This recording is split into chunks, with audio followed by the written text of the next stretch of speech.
잠을 깨워 주님 앞에 나오신 모든 성도님들을 주님의 이름으로 축복합니다. 오늘은 어둠 속의 빛이라는 제목으로 말씀을 나누도록 하겠습니다.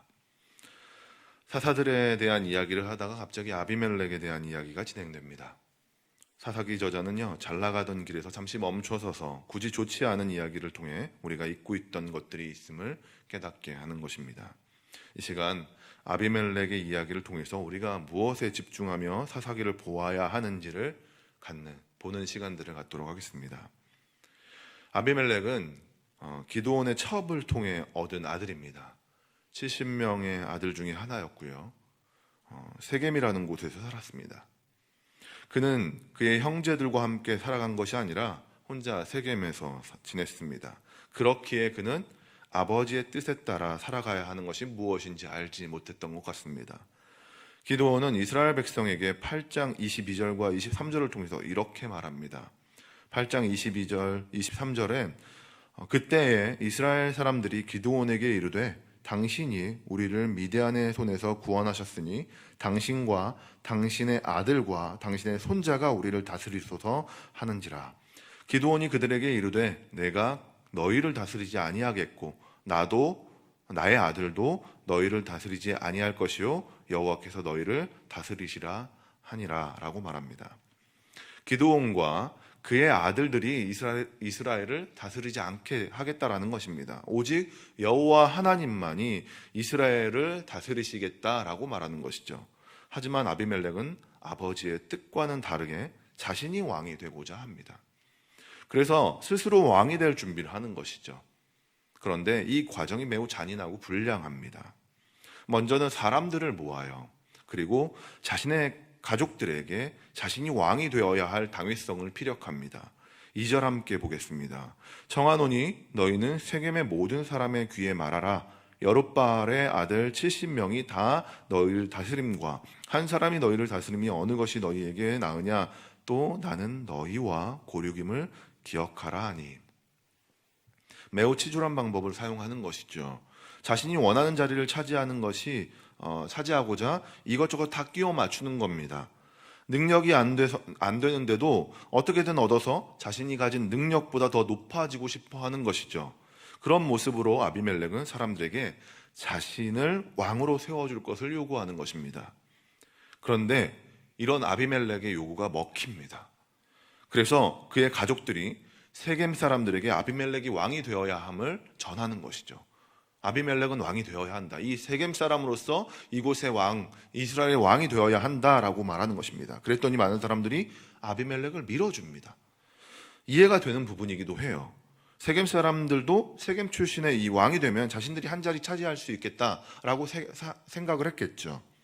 단순히 성공을 위해서 사람을 가리지 않고 세우는 모습을 볼 수 있는 것입니다. 우리도 그럴 때가 있죠. 나의 이익과 성공을 위해서 묻지도 따지지도 않고 무언가를 결정할 때가 있습니다. 그런데 그럴 때 꼭 문제가 생깁니다.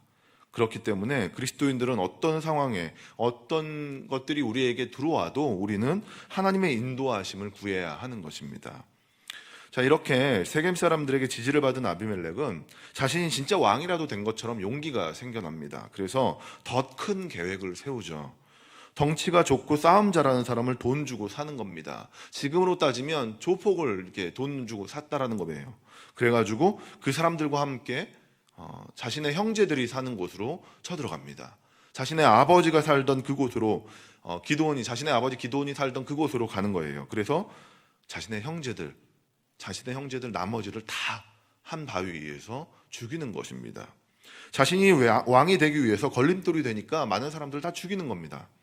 형제들의 아버지는요, 형제들이 아버지의 뜻을 알고 있었기 때문에 왕에 대한 생각이 없었던 것 같아요. 하지만 아비멜렉이 자신이 왕이 되는 데 있어서 걸림돌이 될 것 같으니까 다 죽이는 겁니다. 그리고 다시 세겜으로 돌아와서 많은 사람들이 보는 앞에서 왕이 돼요. 이처럼 아비멜렉이 왕이 되는 과정은 매우 치졸합니다. 그리고 매우 불량하고 잔인해요. 그런데 그가 왕이 되는 과정들을 보고 있으면 이런 생각이 드는 것이죠. 정말 하나님이 아무것도 안 하시고 계시구나. 아비멜렉 입으로 사람들을 현혹시킬 때 이들이 정말 다 같이 동조하지 않습니까? 그런 모습을 보고 있을 때 우리는 이 사람이 하는 행동 모든 것에 하나님이 함께하고 계시지 않구나라는 것을 우리는 볼 수 있다는 겁니다. 하나님이 계시다면 그를 말렸겠죠. 그가 잘못됐다라는 것을 지적하는 사람이 있었을 겁니다. 그런데 하나님은 그가 하고 싶은 대로 놔두십니다. 이것이 하나님께서 사사시대에 행하신 징계입니다. 사사기 2장 23절에 보면 여호와께서 그 이방 민족들을 머물러 두사 그들을 속히 쫓아내지 아니하셨으며 여호수아의 손에 넘겨주지 아니하셨더라. 이방 민족이 그 땅 가운데 살게 됩니다. 같이 삽니다. 그들을 쫓아내지 못했어요. 그때요 하나님께서 그들을 놔두십니다. 원래 다 쫓아내고 진멸하라 말씀하셨는데 쫓아내지 못했습니다. 근데요 하나님께서 그들을 그냥 놔두십니다. 왜냐하면 그들을 통해서 이스라엘 백성들이 깨달아야 하는 것들이 있었기 때문에 그렇습니다. 이스라엘 죄가 가득하지만 그들이 돌아서지 않았기 때문에 하나님은 그들의 악행을 보고만 계셨습니다. 이처럼 아비멜렉의 잘못에 하나님은 그를 그냥 놔두시는 것이죠. 그가 하고 싶은 대로 놔두는 것입니다.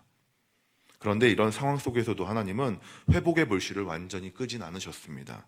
5절 함께 보겠습니다. 오보라에 있는 그의 아버지의 집으로 가서 여룹바알의 아들 곧 자기 형제 70명을 한 바위 위에서 죽였으되 다만 여룹바알의 막내 아들 요담은 스스로 숨음으로 남으니라. 70명의 아들 중에서 70명의 아들을 다 같이 많은 아들을 68명 정도 되겠네요. 68명의 아들을 아비멜렉이 쳐서 죽일 때에 그럴 때에 한 명, 이 요담, 이 막내 아들은 스스로 몸을 숨겼다라는 것입니다.